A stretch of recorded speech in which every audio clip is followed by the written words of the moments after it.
नमस्कार। आज के वीडियो लेक्चर में आपका स्वागत है। आज हम रासो काव्य परंपरा के अंतर्गत हमीर रासो की व्याख्या करेंगे।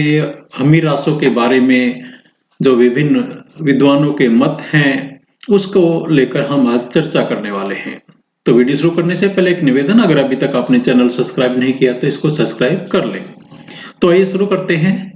हमीर रासो, हमीर की जो रचना है, उसकी जो कथा है हमीर की, एक राजा हुए हैं, उनका कई ग्रंथों का निर्माण उनको लेकर किया गया है। तो हमारी साहित्य परंपरा के अंतर्गत इस हमीर रासो नाम के 3 ग्रंथ मिलते हैं, जिनकी जो भाषा है, उनके रचयिता हैं और जो काल है वो अलग अलग माना गया है।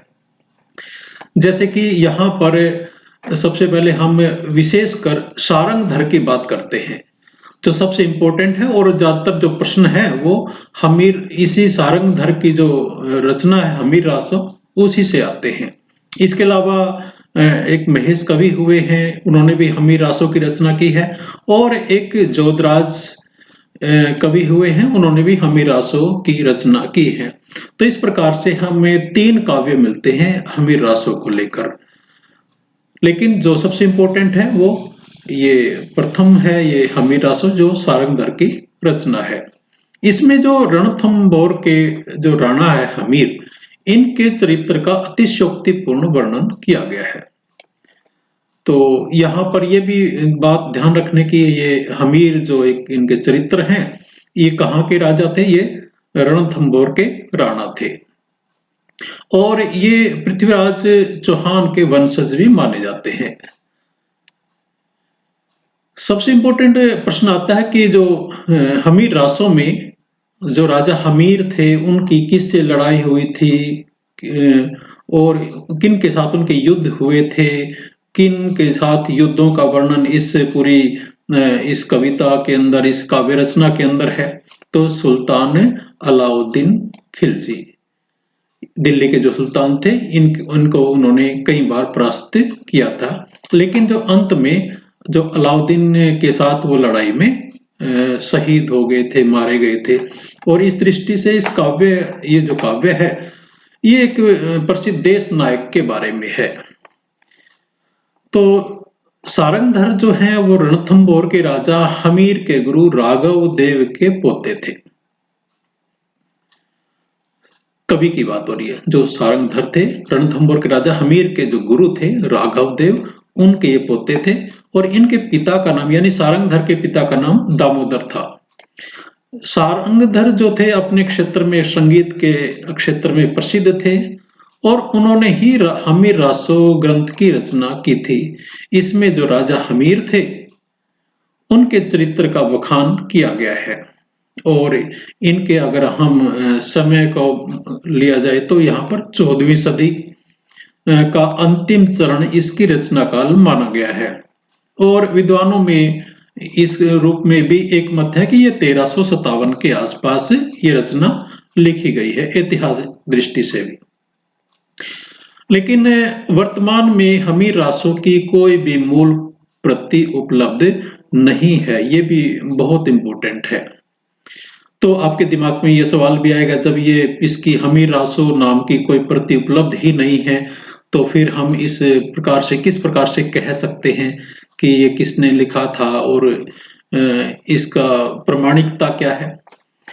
तो इसमें एक किताब आती है, प्राकृत पेंगलम, एक ग्रंथ है।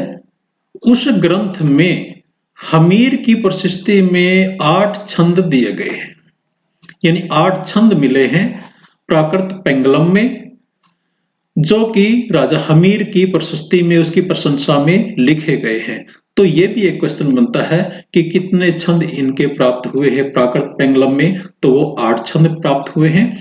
और ये भी प्रश्न बनता है कि 8 छंद जो हमीर रासो के हमीर से संबंधित मिले हैं, वो किस ग्रंथ में मिले हैं? वो मिले हैं प्राकृत पेंगलम में। ये भी एक इंपॉर्टेंट है कि जो प्राकृत पेंगलम जो ग्रंथ है, वो किस प्रकार की रचना है? तो ये छंद शास्त्र विषयक ग्रंथ है। ये बड़ा इंपॉर्टेंट है, छंद शास्त्र विषयक ग्रंथ है। और प्राकृत पेंगलम को राहुल शंकरतायन जी ने सारंगधर की रचना न मानकर जज्जल कवि की रचना माना है। ये इंपॉर्टेंट है कि राहुल शंकरतायन जी इसकी रचना किसकी रचना मानते हैं, इनको जज्जल कवि की रचना मानते हैं प्राकृत पेंगलम को। जबकि आचार्य जो शुक्ल जी हैं, जिन्होंने हिंदी साहित्य का इतिहास लिखा है, वो जज्जल को एक मात्र चरित्र मानते हैं। और प्राकृत पेंगलम में सिर्फ सारंगधर की कविताएं ही नहीं है, इन्हीं के छंद नहीं है, बल्कि इसमें बब्बर, जज्जल, विद्याधर और सारंगधर के पदों का संकलन किया गया है। और इसके संकलनकर्ता ये भी काफी इंपॉर्टेंट है, इनका नाम है लक्ष्मीधर। प्राकृत पेंगलम जो ग्रंथ है, इसमें हमीर रासो के कुछ 8 छंद दिए गए हैं, उसके जो संकलनकर्ता लक्ष्मीधर हैं। आइए आगे बढ़ते हैं। आचार्य रामचंद्र शुक्ल का अनुमान है कि ये जो पद हैं सांगधर के हमीर रासों से ही उद्धृत किए गए हैं। यानी जो प्राकृत पेंगलम में जो 8 छंद हैं वो कहां से लिए गए हैं, हमीर रासों से लिए गए हैं। इसलिए हम हमीर रासों को एक रासो काव्य परंपरा का एक ग्रंथ मानते हैं। और इस ग्रंथ के बाद ही शुक्ल जी के अनुसार अपभ्रंश और रास्य रचनाओं की समाप्ति मानी जाती है। यानी अभी तक जो रास्य काव्य परंपरा चली आ रही थी, उसका हमीर रासो अंतिम ग्रंथ माना गया है। जबकि हजारी प्रसाद द्विवेदी का कुछ अलग मानना है। उन्होंने माना कि हमीर शब्द जो है अमीर का विकृत रूप है, जो किसी पात्र का नाम न होकर एक विशेषण के रूप में प्रयुक्त होता रहा है। जबकि आचार्य रामचंद्र शुक्ल जी मानते हैं कि परंपरा से प्रसिद्ध है कि उन्होंने हमीर रासो नामक एक वीर गाथा काव्य की भी भाषा में रचना की थी। यह काव्य आजकल नहीं मिलता। उनके अनुकरण पर बहुत पीछे का लिखा हुआ एक ग्रंथ हमीर रासो नाम का मिलता है। जब वे प्रकृति पिंगल सूत्र एक पुस्तक है, उसको उलटते पलटते मुझे हमीर की चढ़ाई, वीरता आदि के पद छंदों के उदाहरण में मिले। मुझे पूरा निश्चय है कि ये पद असली हमीर रासो के ही हैं।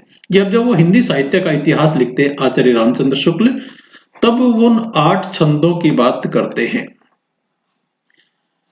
इसके अलावा हमीर रासो एक महेश कवि ने भी लिखा है। यह रचना जो जोधराजकृत यानी जिसकी हम तीसरे की बात करेंगे यहाँ पर, उसके पहले की है। और इसमें 300 छंद हैं। और इसमें भी रणथंभौर के जो राणा हैं हमीर, उनके चरित्र का वर्णन किया गया है। हमीर रासो जो जोधराज द्वारा कृत है, ये 1875 के आसपास लिखी गई है। और इसमें जो जोधराज जी हैं वो गौड़ ब्राह्मण बालकृष्ण के पुत्र थे। और इन्होंने नीमगढ़ यानी जो वर्तमान में राजस्थान के आसपास नीमराणा एक जगह है, वहां के राजा जो चंद्रभाग चौहान, उनके अनुरोध से हमीर रासो नामक बड़ा प्रबंध काव्य संवत 1875 में लिखा, जिसमें रणथंभौर के प्रसिद्ध वीर महादेव हमीर देव के चरित्र का वीर गाथा काल की छप्य विधि में वर्णन किया गया है। कौन सा वीर गाथा काल? क्योंकि पृथ्वीराज रासो या जो भी रासो ग्रंथ हैं वो किस काल की रचनाएं हैं? ये वीर गाथा काल की हैं। और ये जो पद्धति अपनाई गई वो छप्य पद्धति में इसका वर्णन किया गया है। और इसकी भाषा जो है बड़ी ओजस्विनी है। घटनाओं का ठीक ठाक वर्णन इसमें किया गया है। काव्य का स्वरूप देने के लिए कवि ने घटनाओं की कल्पना की है।